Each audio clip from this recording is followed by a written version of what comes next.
Hello and welcome to the FSL Ep Open, where 7 teams compete for their spot in the upcoming FSL Elite. This is an all-women tournament with teams from the Oceanic and SEA region. I'm Atomo, and joining me for the first time is my good fellow here, Mr. Harry Freak. How are you doing, Harry Freak?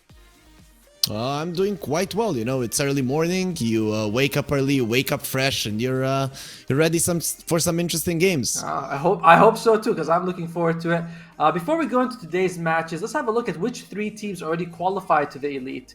As we mentioned before, the Elite is going to be a 5,000 Singaporean dollar tournament. We already have 3 teams there. The 4 teams will be competing. That's why today's winner will be joining them in the Open.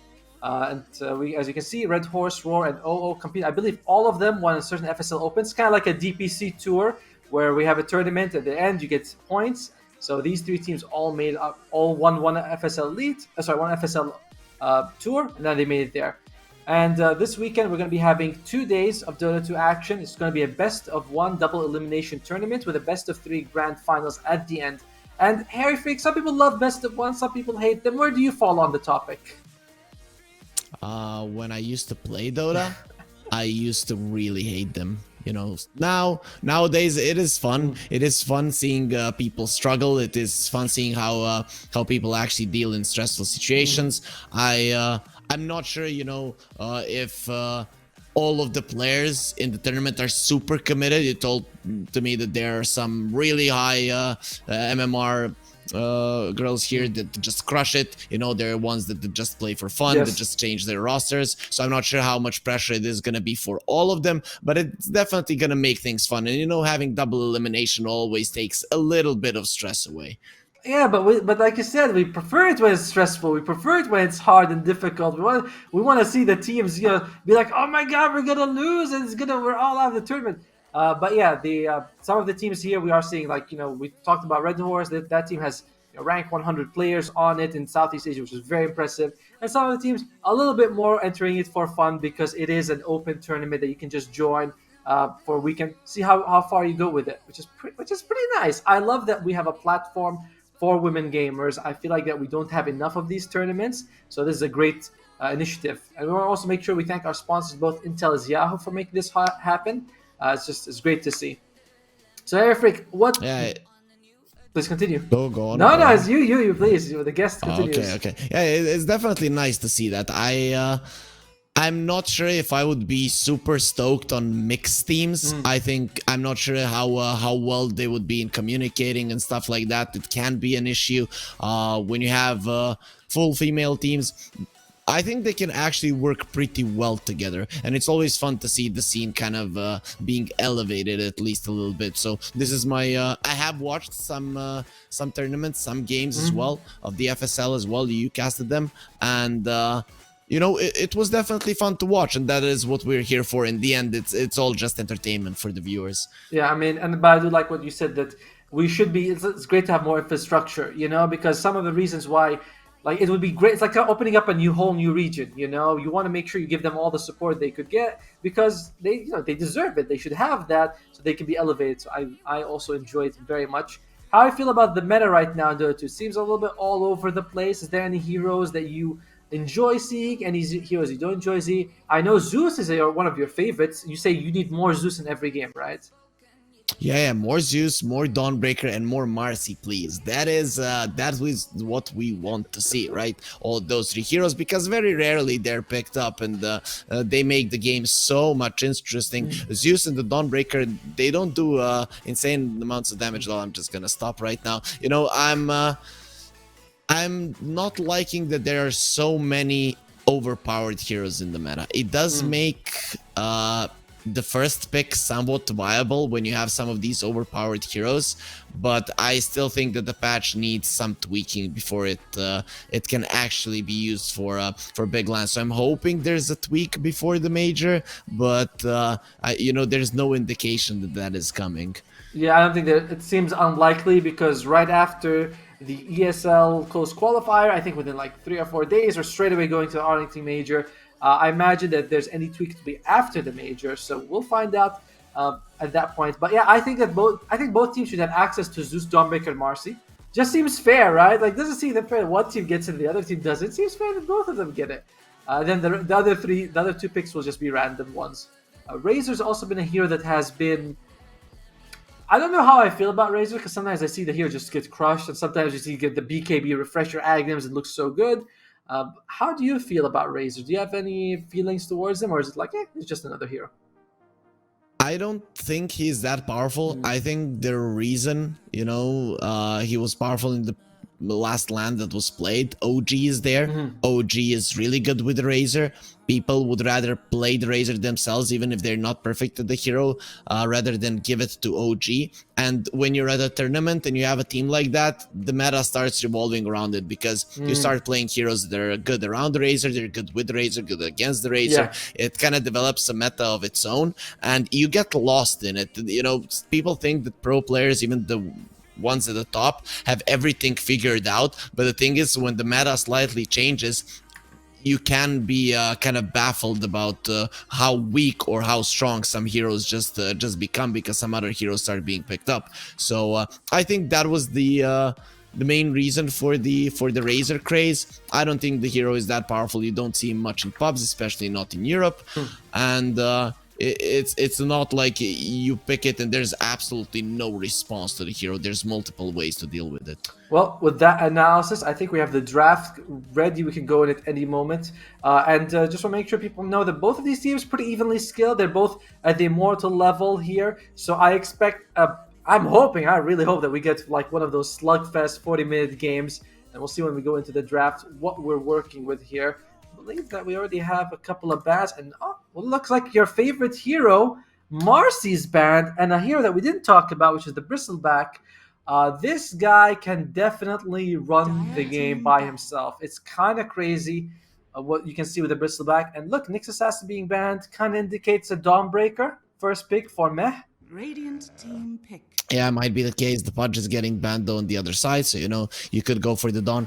I'm liking the Bristleback ban, especially when you told me that we are dealing with Immortals. If it's low Immortal players, these guys know how to farm. They know how to approach the game. They know how to win the game. What are the timings? And Bristleback is one of the best timing heroes currently. And yep, looky here, we do get the Dawnbreaker. It's very telegraphed with the ban on the Nyx Assassin. For running down, they go with the Gyrocopter and the Riki, which makes me think it's probably like at least one of these is a support and the other one's going to be the carry, right? Most likely, I feel like it's going to be the Riki carry, Gyrocopter support. The homing missile shard is insane, but we have seen support Riki going with the shard and like a meteor hammer. Although I feel like that's kind of fallen off, or am I crazy? Well, it never really got a lot of traction. True. But yeah, you would see it from time to time if someone wants to try it in a pub or in competitive games. It can happen from time to time, but very, very rarely. Especially now with the DPC, with every game counting, people tend to not go for shenanigans like that. You want a sure victory, especially against teams that you are favored to win against. Yes. And in the DPC, usually there's like 3 or 4 of those teams that you can win against, as when you play normal Dota. So yeah, I would be inclined to say that this is probably gonna be a Riki 1 and the Gyro 5. That lane does seem pretty strong on paper, and considering they picked it into the Dawnbreaker, maybe they were ready for it. I wonder if they might consider also going for like a Gyro 4 and pick a Grim 5. Grim Riki is strong, and with the Soul Bind, imagine 2 homing missiles with the shard. That seems like a ton of damage if you ask me. They do recognize that their lockdown is not amazing, so they ban out the Ember Spirit. Run It Down also doesn't have incredible lockdown. I expect the next couple of picks to solve that. Could consider going for the Mars. That's one of the Southeast Asia's bread and butter, the Mars Mirana. Maybe put the Dawnbreaker as a 5. You still have a great combo with the Solar and the Arena. That's how we see Boom Esports generally play with those 3 heroes. Yeah, it is a possibility, though still could be the Dawnbreaker in the run. I really like the opening from Mab because the thing is, I think the best way to open the draft when you're the second or first pick, either way, is with a double off lane with a little bit of flexibility there, you know, so that you can move someone to another position. Mirana most likely going to be a 4. I don't really see this hero as Anything else? as anything else. Mid Mirana, pretty underwhelming. Offlane Mirana as well. Position 4, you still need some farm on this hero. Position 5, you still need some farm on it. And you know, the Dawnbreaker, this hero can go on any position, so innately it has an insane amount of flexibility. Yeah, I'm still going though with the 5 on the Dawnbreaker, and hopefully we'll see a Mars. We'll see if Run Down considers banning it. The core bans from Run It Down: the Bristleback, the Faceless Void, the Ursa. I imagine it's gonna be a core Pudge. Not quite sure personally. I don't love carry Pudge as much as some people do. It's either snowballs or starts feeling a bit weak. The hero has a ton of HP, but isn't actually tanky to physical damage. So I don't know. Either way, Run It Down, they really do. They're all targeting carry heroes right now. They do not want to deal with that. That's why you get phase boots. You know, I've seen some people. Usually people go for a hood on the Pudge. I feel like it's a waste of gold. You know, from a cloak to the hood, you don't really gain much. In my mind, you go for phase boots Vanguard, and you're just incredibly tanky, even to physical damage. But you know, not really to talk about Pudge. We're not going to be seeing him at much. But what we are going to be seeing is the Snapfire, and to be honest, that's some extra lockdown. Ricky also likes playing with the Snapfire. The cookie, when you have an invis hero constantly running around, is going to be quite nice. And the magic damage from Run It Down is actually insane. So until Mech get the BKBs up and running, no matter what the situation is on the scoreboard and in the net worth, Run It Down will have kill potential. Yeah, definitely. And these two supports do a ton of damage, assuming it is Gyrocopter. You know, it's like Gyrocopter Snap. That's a heavy damage support duo. You know, good amount of stuns, good amount of just AOE damage as well with their ultimate. So for Meh, Mirana will have troubles in fight. You know, you throw a homing missile, you just have the Snap or the Gyrocopter chase Mirana around, she'll just be forced to leave. I really like Run It Down's draft so far. And they're pretty tanky as well on the Gyro and the Snap. You know, Snap's a strength hero, Gyrocopter, you know, because you're melee, because you use Rocket Barrage in melee range, you usually see a couple of Bracers, Magic Wand. Like, the hero tends to build some stats as well, so I like it. Meh, who are they going to go with here? Still looking for the Mars myself. Although Mars, not great against the Ricky Snap. Like, these two heroes, he kind of doesn't like playing against those two.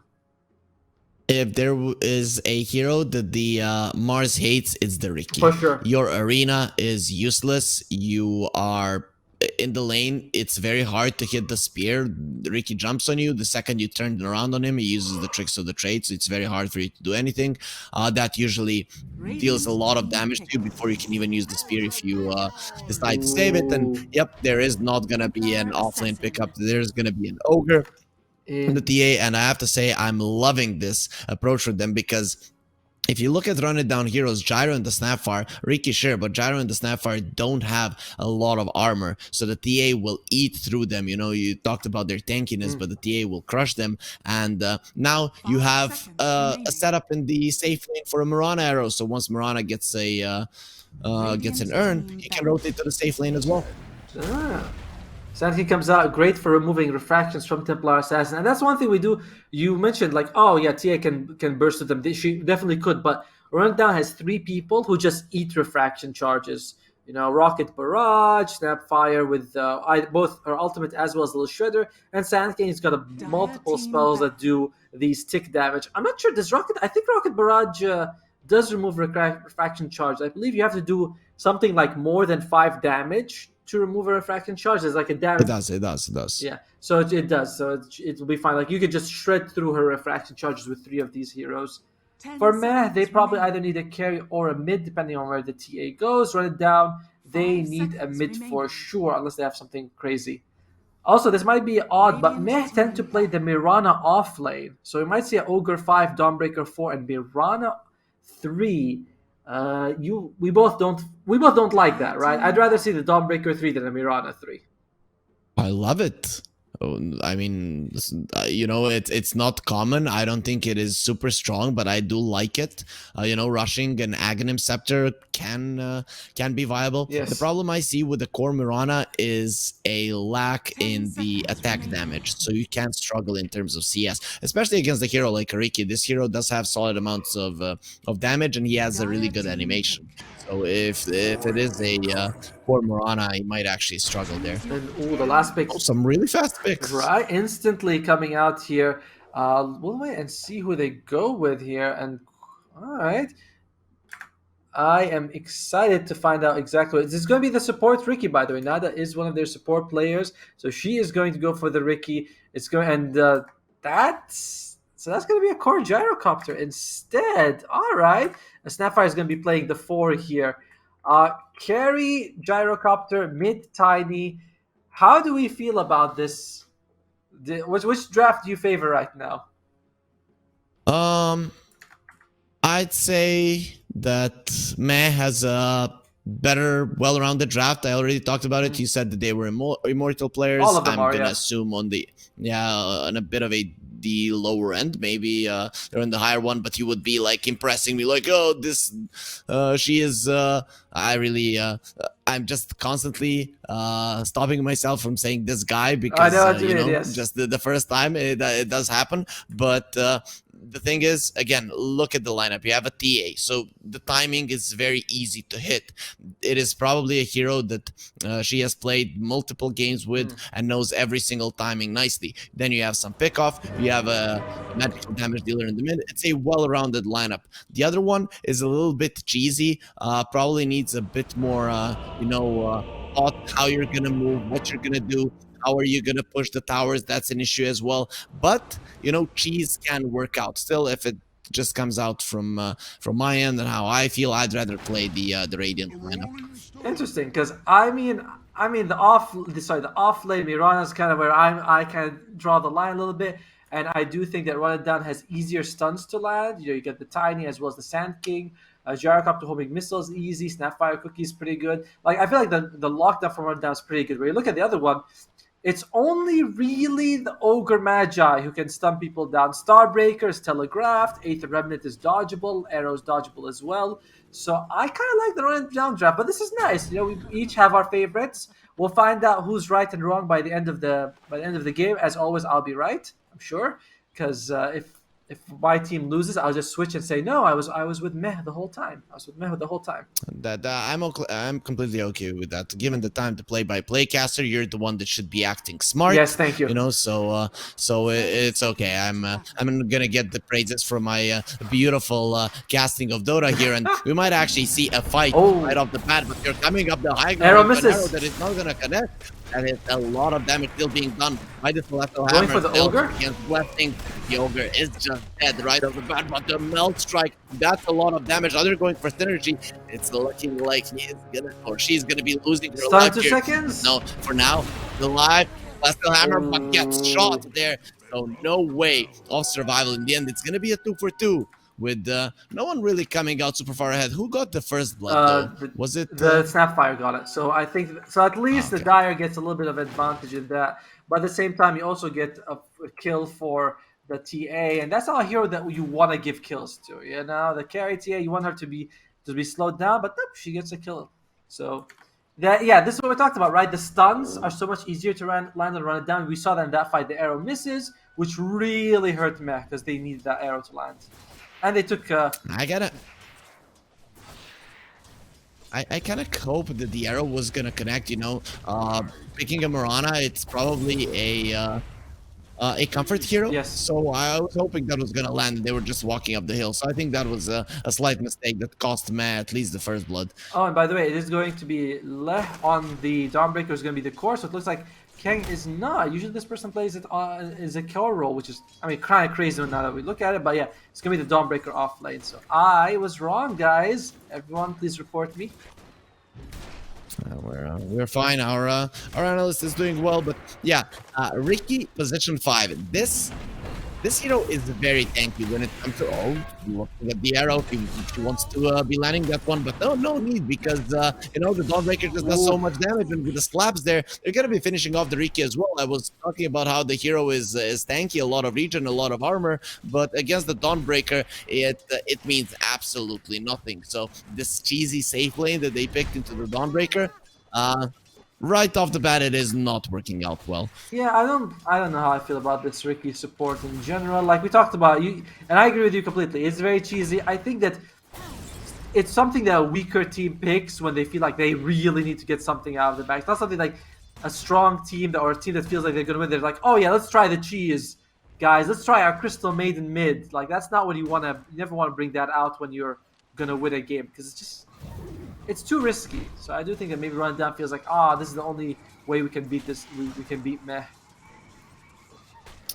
Might be the case though. I'm hoping that they don't feel like that's the only way that you can approach victory here. But for now, other than that brawl early on, and of course the kills in the top lane, it is being a very peaceful start.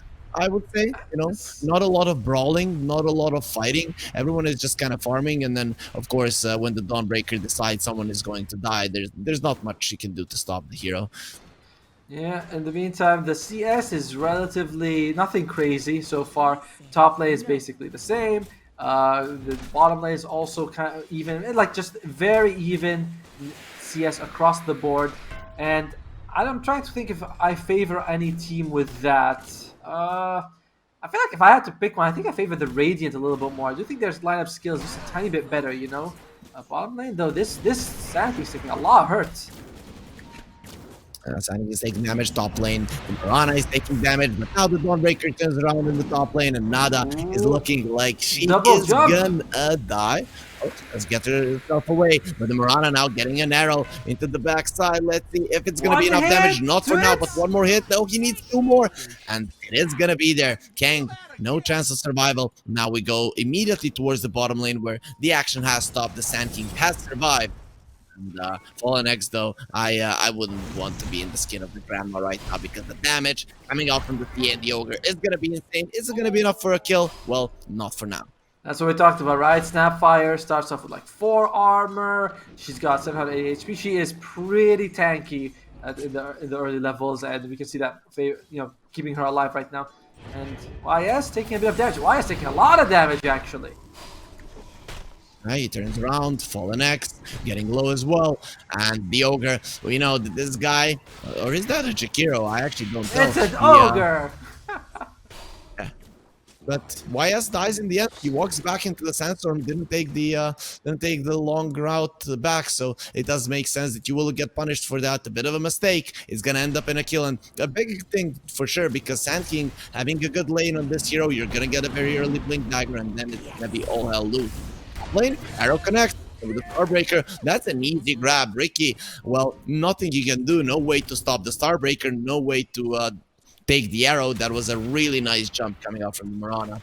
And I think for both safe lanes, they actually don't mind dying so much. Like, TI doesn't mind dying so much. Jarek, both of these heroes can recover. The problem is that the off laner in both of these lanes really wants to go. Like you mentioned, you know, Stranger on the Sand King really wants the Blink Dagger. Dawnbreaker also really wants to get those items going. So of these two, though, I think I favor the Sand King a little bit more, just because I think the Blink Dagger is more impactful on the hero. Off lane again. Ricky this time around. He is the arrow. So, now turning around on the land.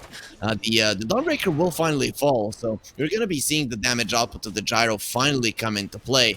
And the Kang, well, nothing he could do about that one, and he has to be careful himself right now. In the meantime, Fallen X taking a couple of hits, but looks like she'll be fine. She's been really playing well with the aggression from the enemy side, like always kind of low HP, but never in kill range. And doing just a good job with that.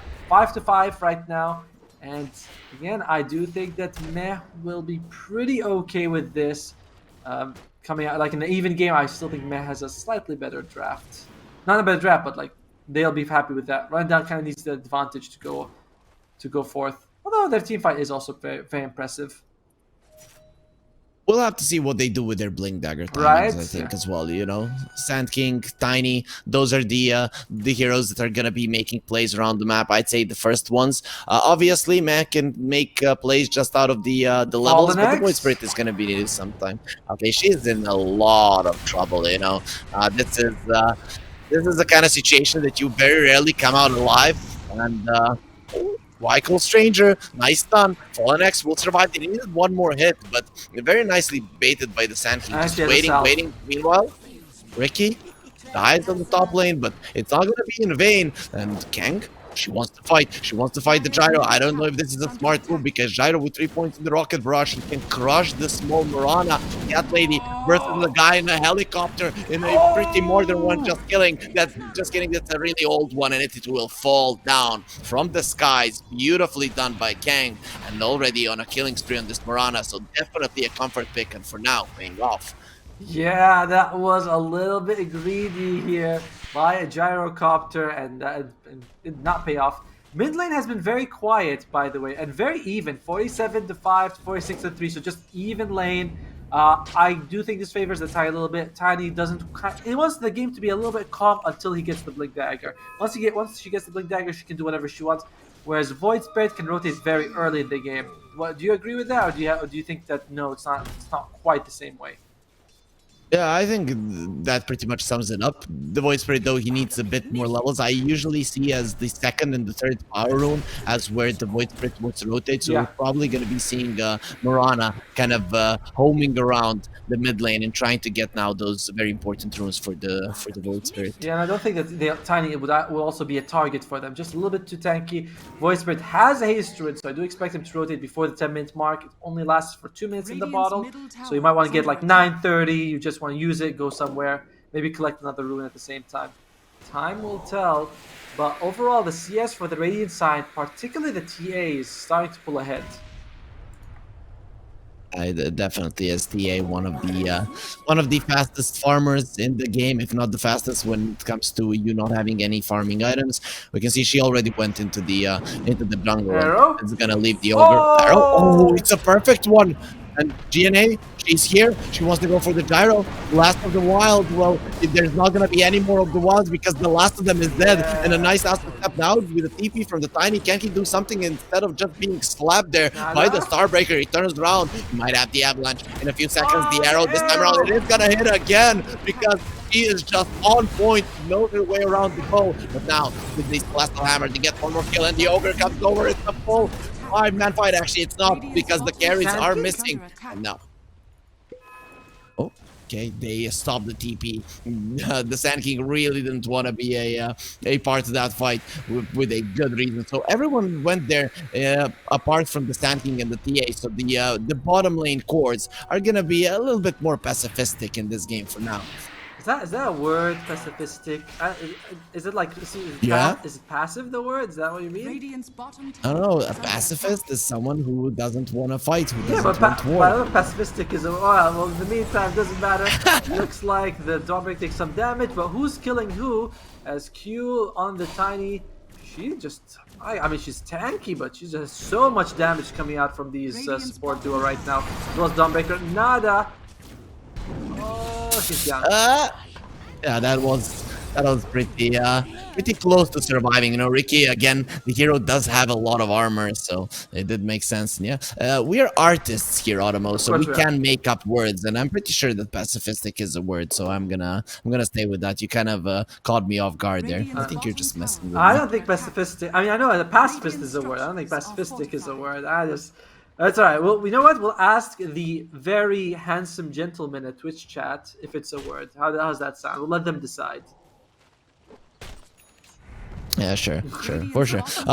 I'm not the biggest fan of the Sand King going for a Vanguard. She is gonna be a bit tankier, but it kind of delays your Blink Dagger timing. So I really want to see how this pans out. You would have had it by now, which 11 minutes is the perfect time to have it. And usually 17, they will go in. They wanna do some damage onto land with the Starbreaker. Who's gonna be damaged to whom? And DNA is here to assist. Why Cool Stranger? We're not gonna be looking at that part of the map because we just don't want to be seeing any violence, but we're gonna be seeing violence going towards the Ricky, who uses the smoke screen, and they're with smoke in their eyes. Now they just get out of it. Meanwhile, GNA is gonna be dying to the rocket, and that's a lot of damage there. But Nada is looking very much dead. Actually, they lost the dust. Nada will be surviving this Ricky, finally coming out of the fight alive and not going down the drains like every single time. And it seems like the fight isn't gonna stop against Blessings. Arrow? We'll get a homing missile into the back. Arrow this time around, it's gonna miss, but it looks very close. Not gonna save the Ogre with a smoke screen there. He will not even be able to utter a word. Meanwhile, YS though is doing a good job pushing, but it is not gonna result in a tower just yet. Run It Down is having some very good luck right now because with both the Tiny going for the Echo Saber and the Sand King going for the Vanguard, what we thought was going to be two fast Blink Daggers by around this time, suddenly is not. So their initiation really takes a hit. Yet they're still keeping it very even, which like for Running Down, this is really good news. Like they need to keep it even considering the fact that their team fight has been severely hampered. However, Sand King only 1,000 gold away from the Blink Dagger. Once he gets it, it's not too bad. Although Run It Down, they need to get that level 6 on the Snapfire. Mid lane. Oh, it's good. It's more than enough damage.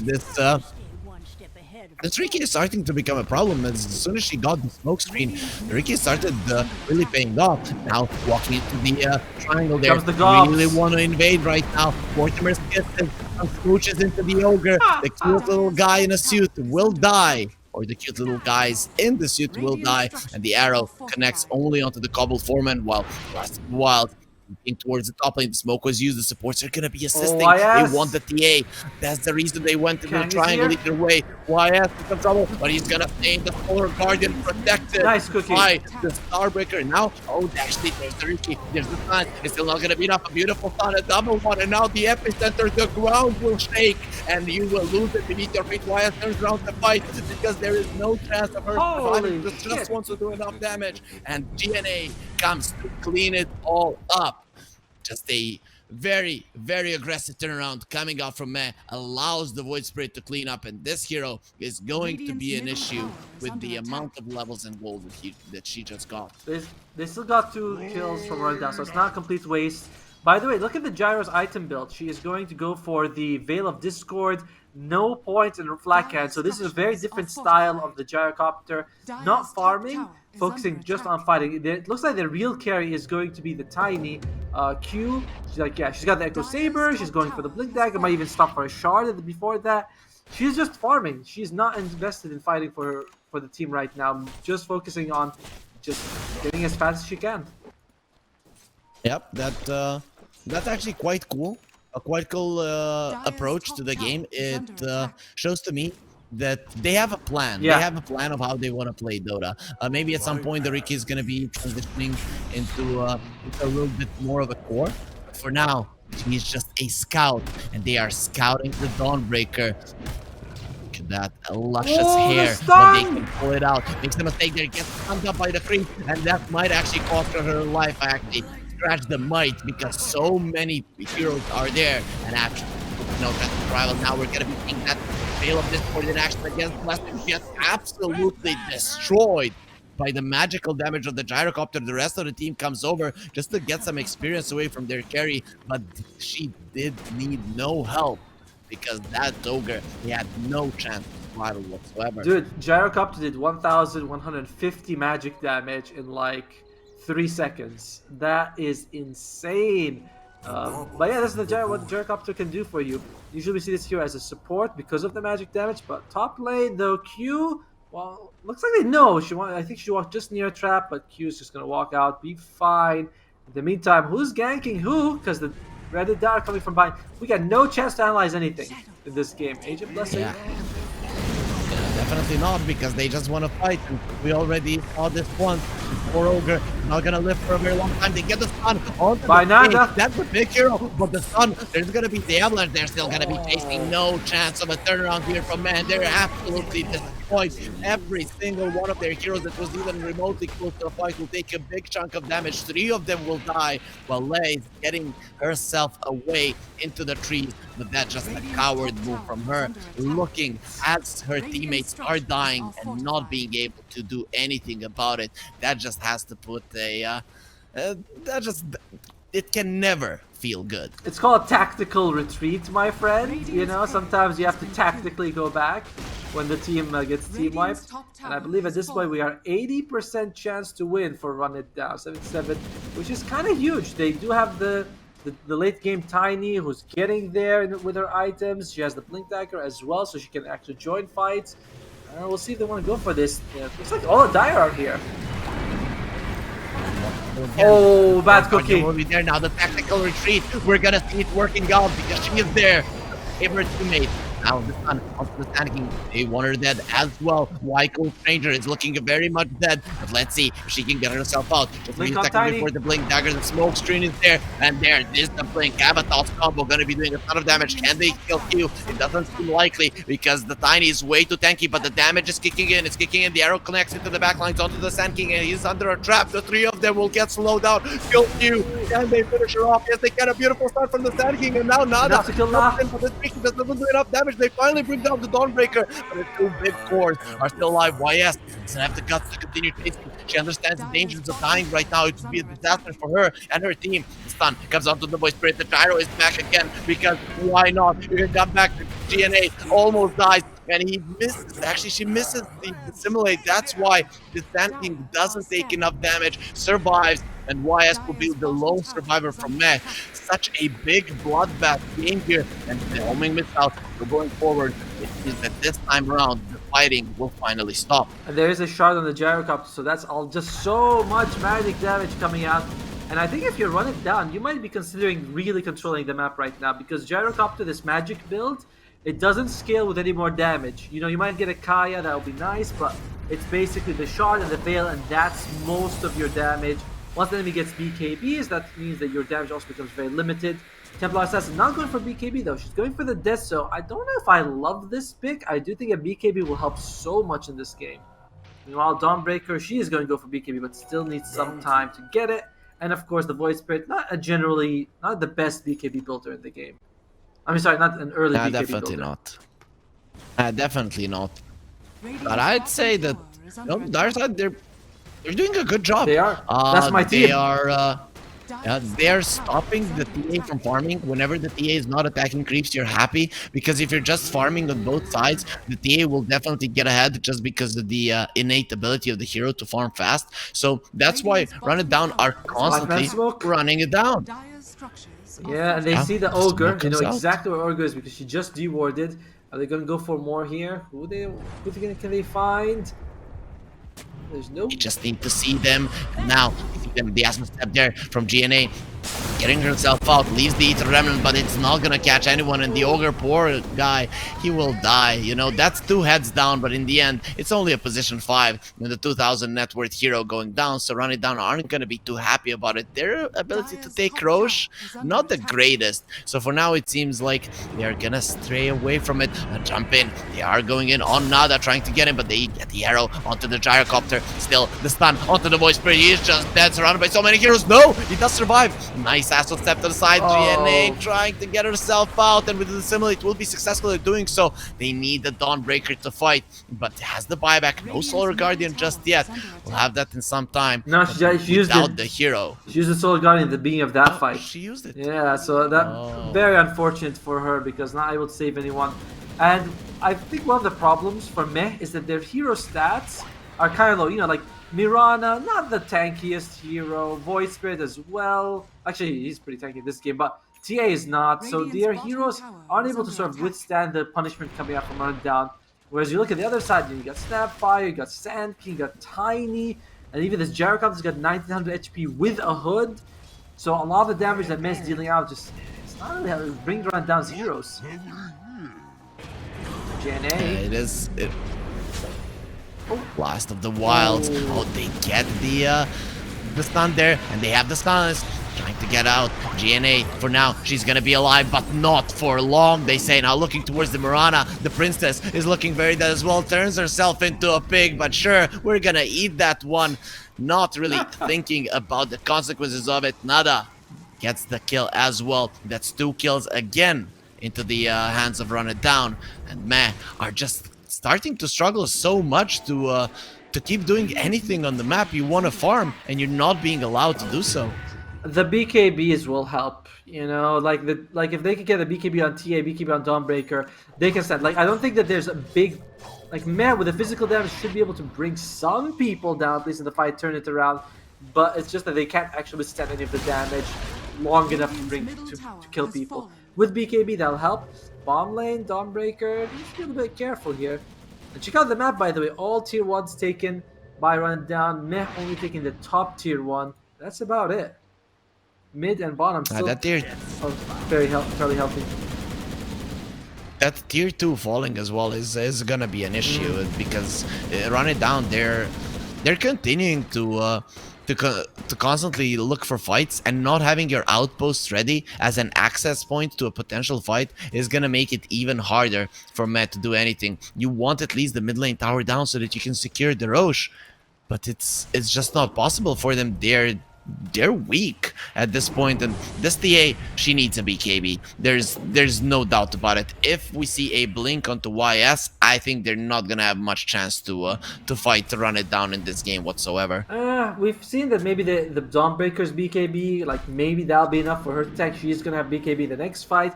Like that could be sort of enough for the Dawnbreaker to go in, absorb as much damage as she can. TA comes in, cleans house. I agree with you though. I prefer the BKB myself. But there is some merit to the Blink Dagger. And she might be actually going for the BKB. She already bought the Mithril Hammer, so she might be switching it around. Makes sense, makes sense. I think even her teammates are gonna be like, yo girl, you need to be the front line. You need to be surviving because none of us can do so. You need to give us vision. And then the Solar Guardian, of course, with the jumps of the Void Spirit in, they can turn the fight around. Of course, Run It Down, they still have the potential of killing you from under to 0. That's why they're in a smoke. Who is missing out of that smoke is the Tiny on the top lane, who's already setting things up. The Void Spirit with the Astral Step gets herself out. But let's see for how long. The Haste Rune is there. He's running like the wind. Oh man, was that close. GNA in the trees, and with the Assimilate will be fine. That rocket will still hurt, but in the grand scheme of things, it won't really matter. Even if it lands, maybe it won't. Look at that, outrunning the rocket. Well, still takes it in the end. It's fine though. That was at least some decent farm for the TA as well as the Void Spirit. And that's what they're doing. You know, Dawnbreaker, she's got the BKB. Now, we've seen her kind of be very hesitant in these fights. She's also got the shard as well. So they're just... Dawnbreaker shouldn't be able to fall very easily in these fights.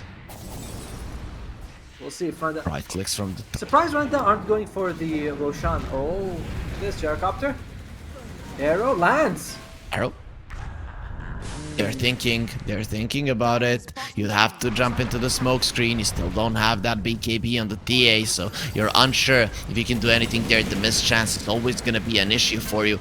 Oh man, these homing missiles, they're really annoying for sure. I can see the pain of meh. They definitely don't like what they're seeing around the map. But good thing though, the Dawnbreaker does manage to get some split push going on the bottom lane, and forcing out TPs from the enemies is gonna be the name of the game for now. Yeah, it's pretty good actually what they're doing. Run It Down, they actually have great lockdown, but Meh is just playing it very well. Like they are dodging these fights, they're leaving before things happen. The cores are still getting something out of here. TA is kind of keeping up with the gyrocopter, Dawnbreaker, as well as the Void Spirit, a bit behind the other cores, but it's not too bad. However, this DD Ruin makes it feel like either Roshan or the Barracks are within reach if they want to really push for it. We'll see. They go for it. I'm surprised Red Dow's not going for Roshan. Am I crazy, or do you think that they are being a bit too careful? Living up to their name, that is the place, the play. You know, you're just running towards your opponents and ready to crush them. You don't care about the Roche. Winning with Roche, that's a coward move, and this is the Chad move. Q goes in. She wants to destroy everyone. Who's gonna get punched? It's gonna be her. She's the one getting punched. It might have been better to get the Aegis with that one, and now you're all gonna get punished because YS is just hiding in the shadows, ready to destroy everyone with the magic damage. But the Ghost Scepter there. Where's your BKB? You don't have it, then you will die. The jump from the Tiny actually makes space for the rest of the team to try to do something, but you are too deep. You are too deep. They need to get out, and they're not gonna be allowed to do so. The Grandma is the only one left. She lives to see her grandkids die, and that is still not gonna be a good thing for her. Even though she survives, it is gonna be 4 heroes dead with only 2 heroes of Meg going down. That was really good by Matt. Although, to be honest, run down a little over aggressive there with the jump, trying to go, like, trying to not take the tower. They're just sort of going for kills. Like you said, they're running down, they're bloodthirsty, but maybe it was the move to go for Roshan. I still think that they were a little bit too careful for running down. Man, now they have the BKBs on 2 of their heroes, and Void Spirit, Jenny, she's very close to her BKB as well. At this point, man, like they cut the network deficit from what, 7k to 3k, and they took some map control back as well. Yep, for sure. It is a big deal now. Finally, there is a BKB on the TA. That's gonna change things a lot. You know, you saw in that last fight, the second the gyro came close to the TA, it was the problem. But they're not gonna stop. It doesn't matter. We gave you a few seconds to feel safe, and we're immediately just gonna destroy you. The poor belly of the ogre will get absolutely demolished by this tree that the Tiny is carrying. And now they're just taking the outpost and are probably gonna continue running around the map. Yeah, but Tiny used the BKB in that fight for kind of reason. That was the 8-second BKB just to kill an Ogre Magi. I think, honestly, for me, they're happy with that. They're like, yeah, sure, thank you for using your BKB. We appreciate it. I'm a bit surprised by that happening, honestly. It's about sending a message. Ah, yes, like we're not scared of you. We don't care about your BKB. We're just gonna kill you naturally. I see. That makes sense. And you know, later on she's gonna have the Daedalus, so a 6-second BKB is gonna be more than enough for her to kill everyone, and that is what they're looking to do. They're trying to kill everyone, but no one from the side of Meh will stay on the map, at least not for now. They are on the bottom lane now, so might be a part of the map that Run It Down wants to go for. Or Automo, will they go for the safe play? Will they finally listen to you? I'm glad they are going for Roche. I feel like they kind of needed it in the last push. This time they're playing it careful. Yeah, there was a trap. Run It Down knows that it's happening. Sorry, Meh knows that it's happening. But are they really going to contest? Doesn't seem like it. They're not even. They might smoke now. Are they going to go? They need to be really quick. Roche is down to about quarter HP and going down fast. They are quick though. Arrow Coming lands. over. The arrow will connect onto the gyro. Can they finish him off? That's a lot of damage taken away if you can. But with the Mortimer's kisses now jumping into the Roche pit, the Slower Guardian will be there. Roche is down. Where's the Aegis? The Fallen X gets it, but it's only support. Now going good. The Star Breaker breaks all of them. Can you break the mountain as well? He turns around and smacks that Ogre Magi, but is BKB running low. Now they're gonna be fighting Fallen X. You came back to this life just to die again. Epicenter going to YS. Can he finish the job? No, they cannot, because this TA is just way too tanky for the Sand King to finish off all on her own. And now the Sand King is looking very much that the Celestial Hammer should be enough damage, and Le just calls back her hammer and finishes off the Sand King as well. The Roche going down. Sure, the TA lineup doesn't get it, but Meh are back in this game and might just be in the driver's seat after that fight. Dude, like, I'm glad they went for Roshan, but that might have been something you wanted to do the first push. The second push, yeah, the arrows landing on them. Dude, Kang lands an arrow on the gyrocopter, and they are up against the Solar Guardian, which was easy for them to land because JNA just dives in. So you get this perfect Solar Guardian on the team, and only one person on Run It Down has a BKB because, well, Sand King doesn't really want to build it too early, and Gyrocopter went for a magic damage build, so she's not getting the BKB early as well. It's only the Tiny, so they are suffering from these lack of BKBs. Radiant's top tower is under attack.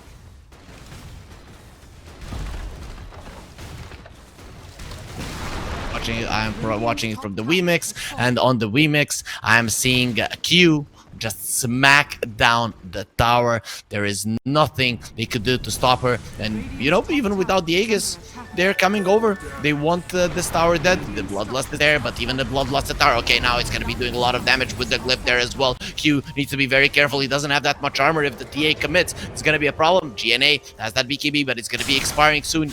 She understands the dangers. They get the sleep onto the Mirana. They're going to have the stuns. The Yules is going to be there just for the second. Nice Yules from the Sand King, dodging the stun, dodging the damage there from the TA. Oh, Dawnbreaker's here. To the side. He needs to get out, but the Dawnbreaker is in. The Starbreaker again. This hero just does way too much, and YS starting to clean up. Did you bully me? Did you bully me for the entirety of the game? Well, she has gotten bigger and stronger and is not going to be bullied any longer.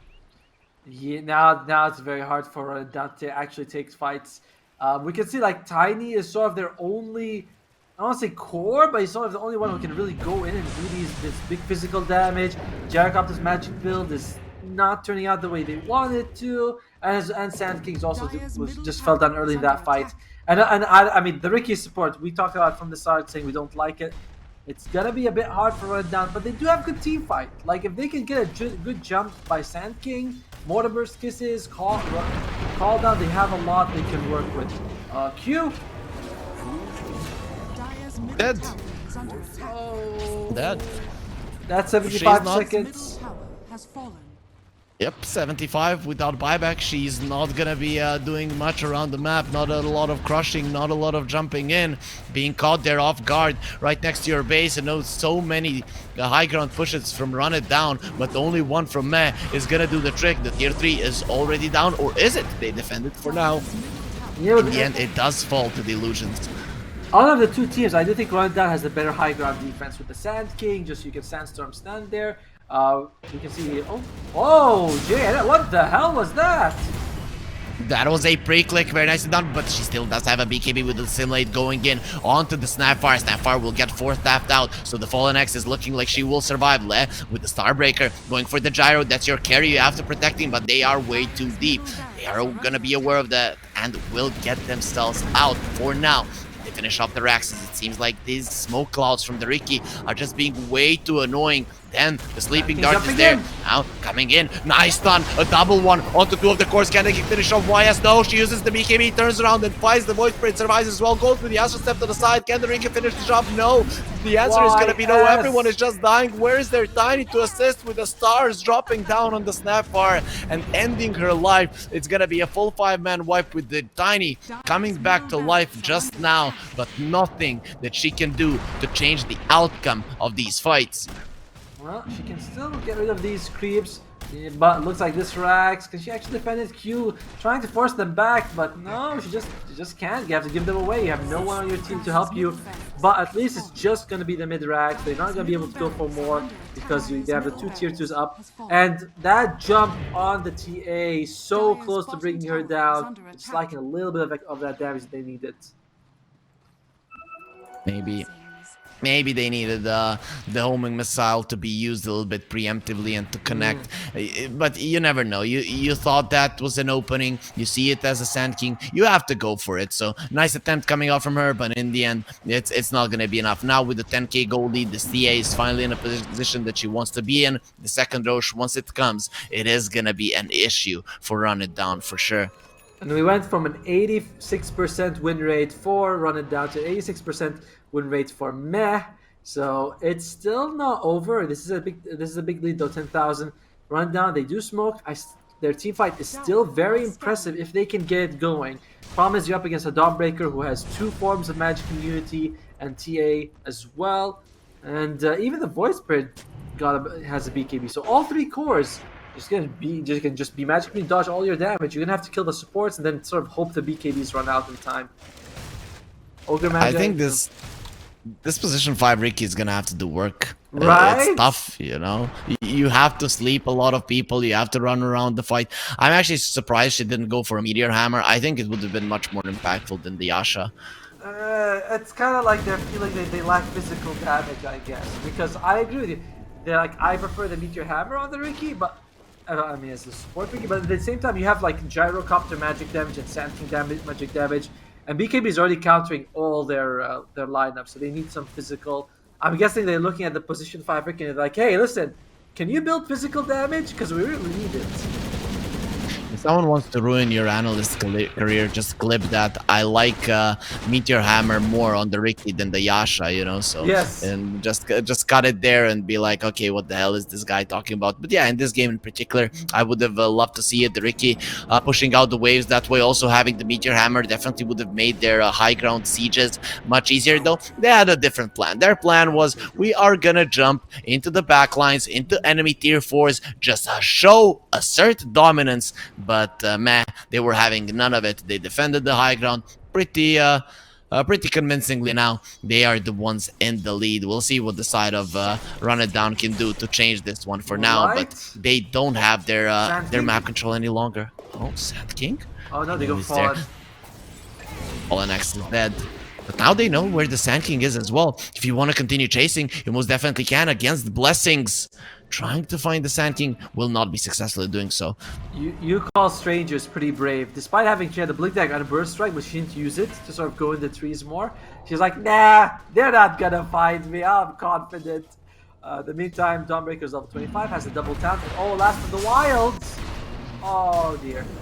Arrow only connects on the Sand King, so Last of the Wild still in a problem. This Gyro trying to survive will be successful at doing so. Turns around with the Veil of Discord. Oh, Mirana just gone. Those arrows have been a big nuisance. Now Dawnbreaker in a bit of trouble, surrounded by 3 heroes, surrounded by 3 cores, uses the BKB. Is Leia gonna go back? Nada jumps in, the Lotus Lord protecting her, and look at the heals, because that hero is just not OP at all. GNA comes over, Sand King is looking to die. We're looking at the Gyro and Q just running away from here, and the Sand King, she does manage to survive that one in the end. Q finds the kill on Le. It's gonna be beautiful there, no matter what kind of hero you're playing. If we outmaneuver you, if we outplay you, you will die.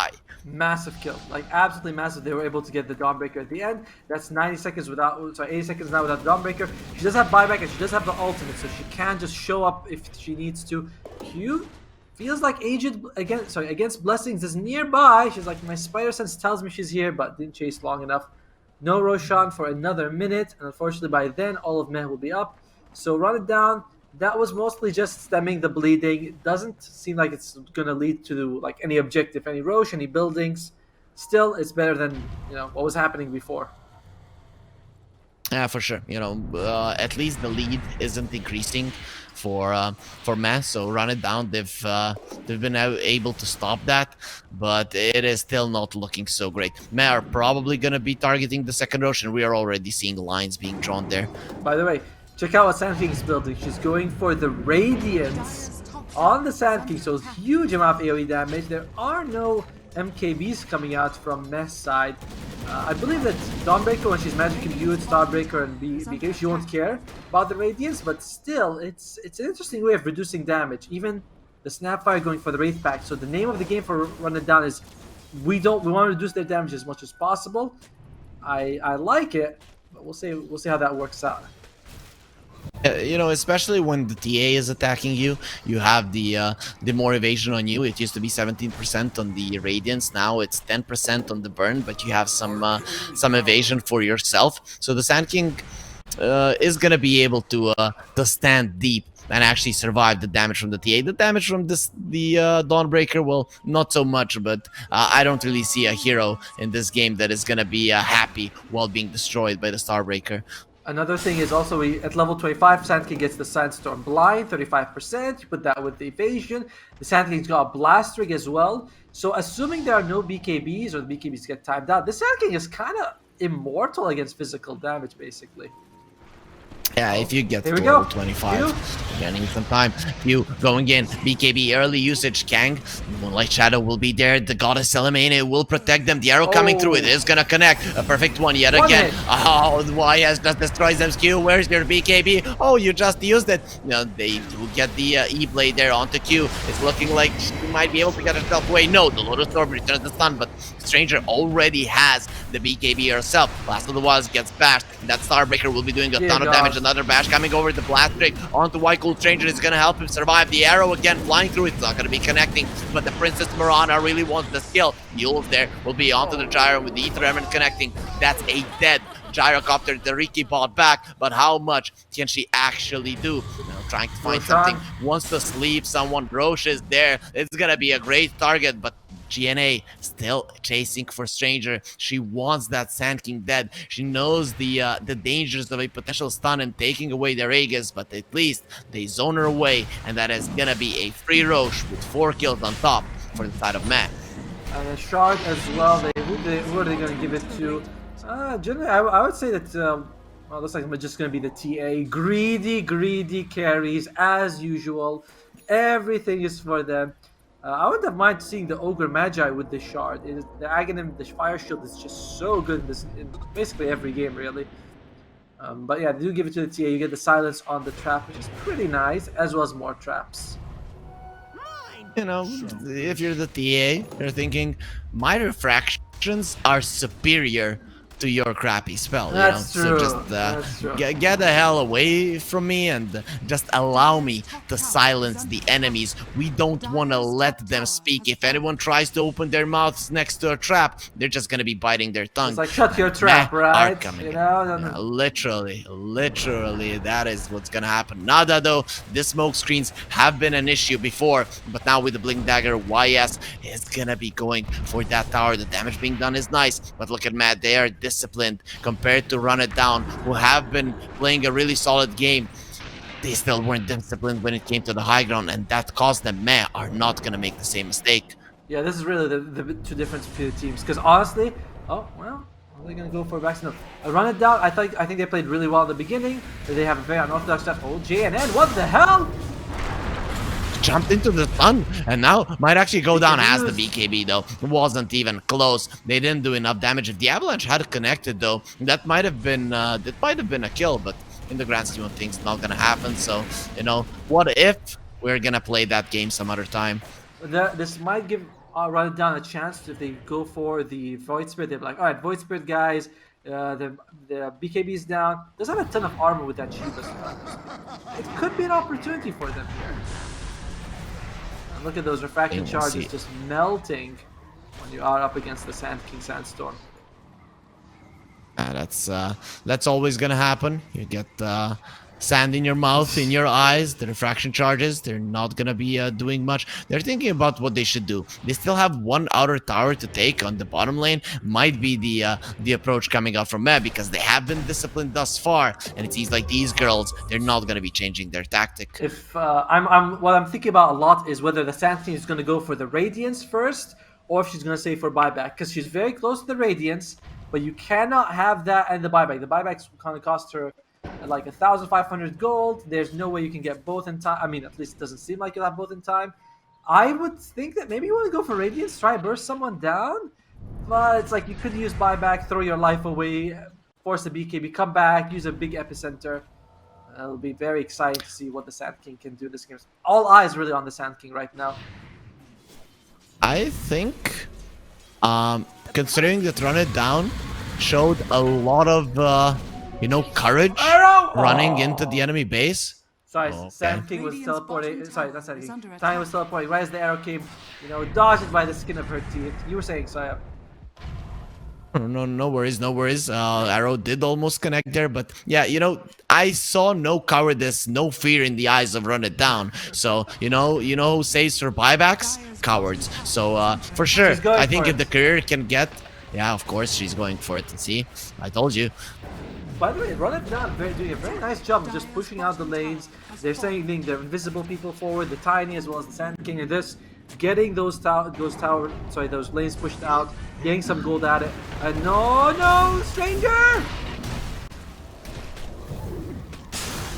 She does have a buyback though, so it should be okay. But Sand King is a big part of the high ground defense. Led just without vision, just, you know, you're constantly swinging your hammer around and you're hoping someone would die. And to be honest, it's not too far away from that. The smoke screen is still being super annoying, as well as these arrows.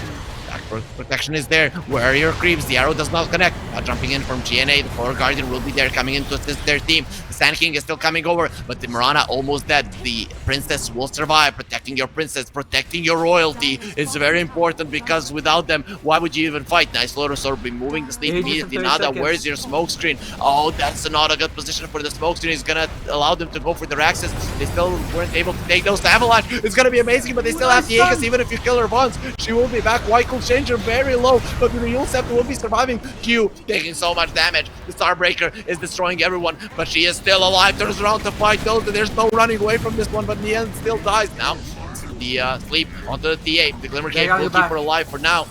Trying to survive the buyback from the Tiny.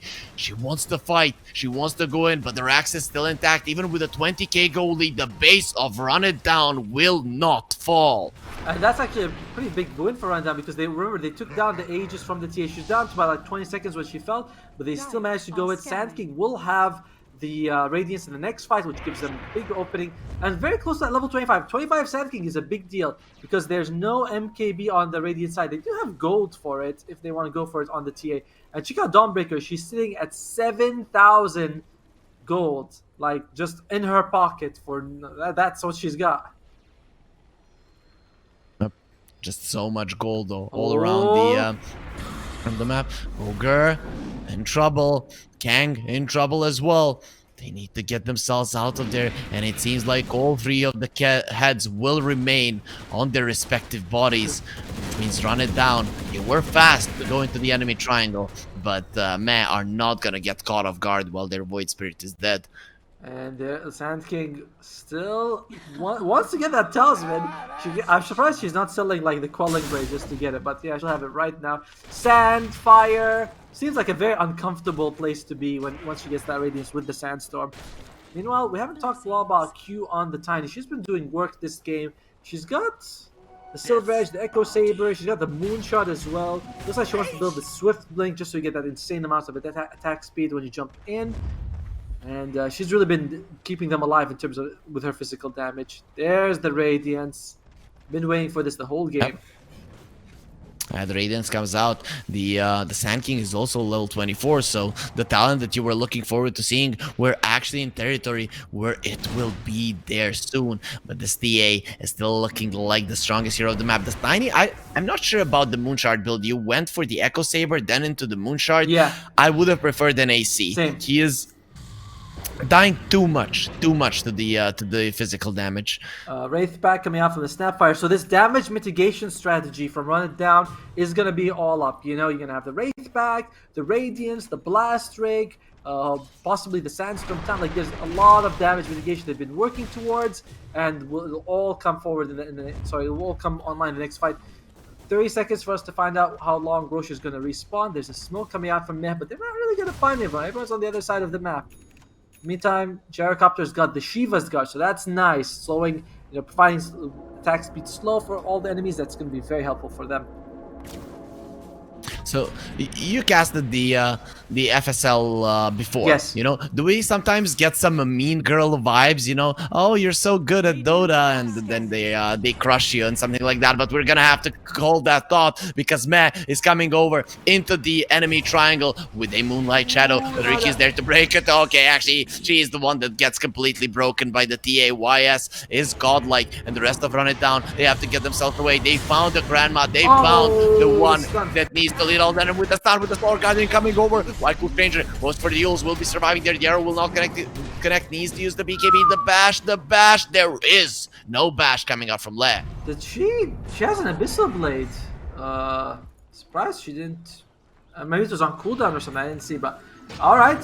Sand King makes it out. It has the buyback either way, so it's not too big of a deal. But your supports are down from Run Down. And no, I think that all the teams have been really pretty awesome with each other so far. So we'll see. Oh, Sand King is dropping. Nice. He's going.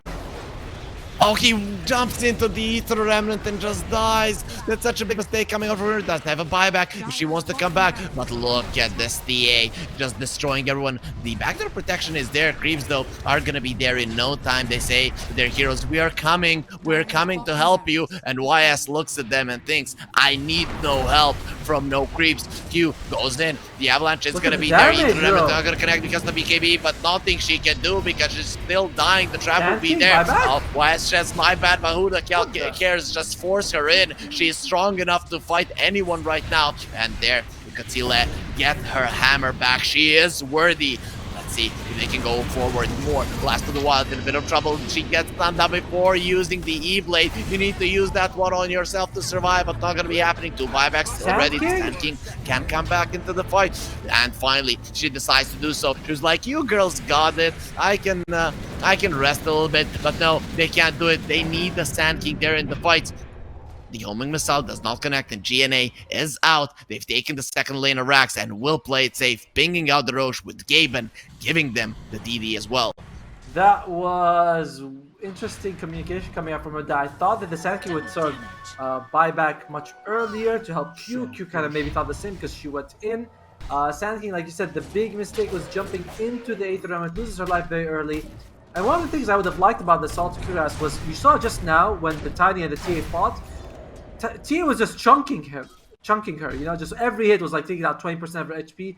The Moonshot doesn't help you with that, but an Assault Cuirass with that, what, 15 armor, 20 armor, I don't know how much exactly, it's a ton of armor, you could have survived with that. So, yeah, for sure. Yeah, I don't like this Moonshot build much by the Tiny. On the other hand, she does have an insane amount of armor naturally, though. Now, DNA goes onto the gyro, pulls her in. Look at us while we destroy you, and Last of the Wilds will do so, but she will not get destroyed just yet. Yep, Roche is up, and you know, where's the DD? It was there just a second ago. And maybe it's in the bar. No, it's just gone. Someone must have taken it. Maybe it disappeared. Maybe they didn't take it up until minute 52. Yep, just went away. And that's it, Roche down. And who's gonna take the Aegis? Of course, it's gonna be the TA. Greedy, as always. It's not bad. It's not bad though. It's a solid scepter. Doesn't feel like it's helping you this much in this game though, because it's more of a split pushing scepter.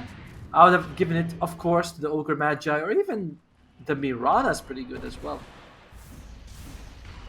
I think what you're trying to say, if I was playing this game, I would take it away myself if I was the Ogre Magi. Now, Tiny got hexed up. Most likely will be going down. They need to use the BKBs there to go through that mischance, and he does that. Now going for the gyro. If she dies as well, it's going to be disastrous. Trying to fight him off. Going to be with the going in with the E-Blade. Do they have anything to finish her off? There's round to fight. Last of the Wilds, 5 still dead. Gets the stun off. The Fallen X in the backlines. Gets into the fountain as well. They're going to be escaping. They can't kill the Sand King. He's just way too strong right now in the Sandstorm, trying with Ether Emerald. He's going to be on the wrong side. No one cares. Even with your blast tricks, we're going to blast you to hell. That's 2 cores without buybacks, and the last lane of Rax is going to be exposed in a second. What can the gyro do? The scary gyro with the magic damage build needs to be able to do something, or it's going to be all over. Nada. The stun onto the Riki. This position 5 Riki just hasn't lived up to the hype.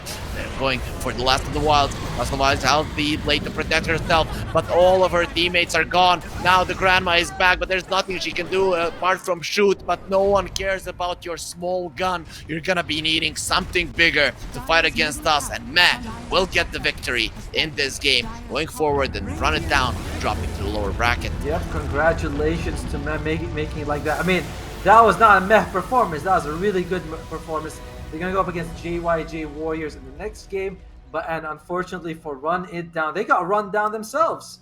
You know, that is not what they expected to happen. It was a very interesting draft, going with the supports, Riki, the magic damage on the gyrocopter, but in the end, it just that was called. Honestly, it all came down to one Roche fight. That first, not Roche fight, sorry, the first high ground push, Run It Down, a little too eager. Q jumps past the tower, gets caught. Having an Aegis could have helped. Then they went for the Aegis, but it was a little too late. Then their advantage went from, what was it, like something like 9 or 8k down to 3. Then Meh could take the fight. Roshan got the fight, won the Roshan fight. At that point, they were in complete control of the game. So well played by them. Very impressive by Meh. Yeah, for sure.